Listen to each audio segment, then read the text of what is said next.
वाल्मिक कराड याने ह्या खटल्यामधून संतोष देशमुखच्या खुनामधून मला दोषमुक्त करावं अशाचा जो अर्ज दिलेला होता तो अर्ज आज न्यायालयाने फेटाळून लावलेला आहे। त्याचा अर्ज फेटाळल्यानंतर लगेच दुसरा आरोपी विष्णू चाटे आणि इतर सर्व आरोपींनी आम्हाला या खटल्यातून वगळावं, दोषमुक्त करावे अशा तऱ्हेचा अर्ज दिला। त्यावरती मी जोरदार हरकत घेतली। न्यायालयाला सांगितलं की ही आरोपींची एक मोडस ऑपरेंडी आहे। आरोपींना एकदा दोषमुक्तीचा अर्ज रिजेक्ट केल्यानंतर परत दुसऱ्याने करायचा, तिसऱ्याने करायचा, अशा रीतीने वेळेचा अपव्यय करायचं, खटला लांबवत न्यायचा हा त्यांचा प्रयत्न आहे। आणि म्हणून न्यायालयाला विनंती केली की सगळ्या आरोपींना एकाच वेळेला जर त्यांना दोषमुक्त करायचा अर्ज करायचा असेल तर त्यांनी तसा करावा। त्याप्रमाणे न्यायालयात आज विष्णू चाटेपासून इतर उर्वरित जे 7 आरोपी आहेत त्यांनी देखील आज दोषमुक्तीचा अर्ज केलेला आहे। त्यात न्यायालयात आज आम्ही त्या सगळ्या अर्जांना खुलासा दिलेला आहे आणि तसंच वाल्मिक कराडने स्वतःची जामिनावर मुक्तता करावी अशा तऱ्हेचा देखील अर्ज दिलेला आहे। त्याला देखील आज आम्ही आमचं म्हणणं आता देत आहोत, त्याला देखील आम्ही विरोध करत आहोत। आज न्यायालयामध्ये मी ड्राफ्ट चार्ज न्यायालयाने कोणत्या पद्धतीने आरोपपत्र त्याच्यावरती दाखल करावे याकरता न्यायालयाच्या मदतीसाठी आम्ही कोर्टात आज ड्राफ्ट चार्ज दिलेला आहे आणि आरोपी वाल्मिक कराड व त्याचे इतर साथीदार यांच्याविरुद्ध वेगवेगळ्या कलमाखाली 12 ते 13 आरोप ठेवण्यात यावे, निश्चित करावेत अशा तऱ्हेचा विनंती अर्ज केलेला आहे।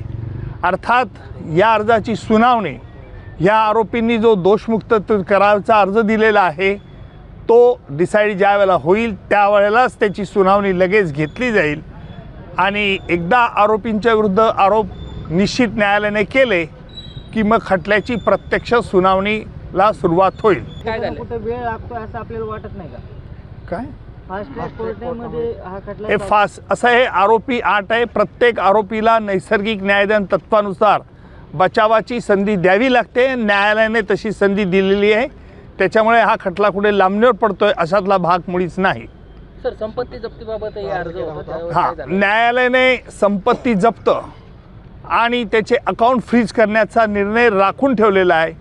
इतर जे अर्ज किरकोळ अर्ज होते गाड्याविषयी किंवा आमचे काही कागदपत्र उशिरा दाखल केलेले त्या अर्जावरती देखील न्यायालयाने ते आमचे अर्ज मंजूर केलेले आहेत। त्याला देखील काही आरोपीतर्फे फारसा आक्षेप घेण्यात आलेला नव्हता व इतर आरोपी यांनी जो अर्ज दोषमुक्तीचा अर्ज दिलेला आहे त्याला न्यायालयात तो विलंबाने अर्ज दिला आहे। भारतीय नागरिक संरक्षण संहितेनुसार असा अर्ज आरोपपत्र दाखल झाल्यानंतर 2 महिन्याच्या आत करायला हवा होता, त्यांनी तसा तो अर्ज केलेला नाही। विलंब माफीचा अर्ज देखील केलेला नाही, म्हणून न्यायालयाने देखील त्यांचे अर्ज तडकाफडकी फेटाळून लावावे अशा तऱ्हेची देखील आम्ही मागणी केलेली आहे। या सगळ्या याची सुनावणी आता 4 तारखेला 4 ऑगस्टला याच्या सगळ्या अर्जांची सुनावणी न्यायालय घेईल। या खटल्यात तरी निदान आपणच लक्ष घालावं अशी देशमुख कुटुंबियांनी मागणी केली होती, काही फरक वगैरे पडेल? माझ्या इतकेच माझे कॉम्पिटंट सहकारी बाळासाहेब कोल्हे असल्याने आपण त्याबद्दल निश्चिंत राहावं की हा खटला तातडीने याची सुनावणी होईल। घ्या परदेशात भरारी, तेही सर्वसामान्यांना परवडणारी। 1 रुपया भरा आणि थायलंडमध्ये फिरा। सचिन इंटरनॅशनल घेऊन आले आहेत जगातली सर्वात स्वस्त परदेश टूर। पूर्ण 5 दिवसांचं पॅकेज आता फक्त 32,999 रुपयांमध्ये। पॅकेजमध्ये विमान प्रवास, हॉटेल, ब्रेकफास्ट, ट्रान्सपोर्ट आणि प्रेक्षणीय स्थळे। सचिन इंटरनॅशनल 18 वर्षांपासून पर्यटन क्षेत्रातील एक विश्वसनीय नाव। सचिन इंटरनॅशनल सोबत मनसोक्त फिरा। संपर्क 7767989898।